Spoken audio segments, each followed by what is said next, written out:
तर सामन्याला मात्र सुरुवात होते. यावेळेस मात्र बघा पुल केलाय, पुल सक्सेसफुल होतोय स्क्वेअर लेगच्या डोक्यावरून.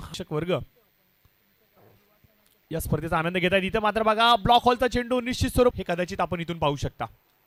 नीट अँड क्लीन ऍक्शन. इथे बघा हलकासा ओव्हरपिच चेंडू, जास्त काळ परागला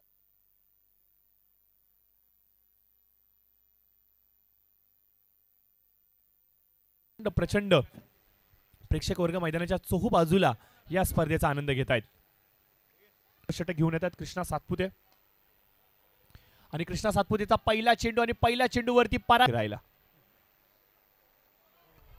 फुलटॉस चेंडू होता, पंचांचा इशारा, बीमर. लांबलच कसा रनअप. लाईन आणि लेंथ बघा, सातत्याने ऑफ स्टिकच्या बाहेर मारा केला जातोय, परंतु इथे मात्र बघा कशा प्रकारे उचलेल. यावेळेस मात्र ऑन साइडला चेंडू अक्षरशः खेचून काढलाय मिड विकेटच्या. हवाई सफर, चेंडू कुठे जाईल, चेंडू सर. पहिलं अर्धशतक इथे मात्र पूर्ण होतंय पराग यांचं. 50 धावा कंप्लीट करतात, 51 या धावसंख्येवरती मजल मारतायत. अजून एक खेळाडू ज्याने मात्र आपल्या वैयक्तिक अर्धशतकाला गवसणी घातली आहे. कृष्णा पुन्हा एकदा सज्ज होत आहेत पराग यांच्या विरुद्ध. ऑन साइडला खेळण्याचा प्रयत्न, फाईनला क्षेत्ररक्षक नाहीये, चेंडूला मात्र भिरका.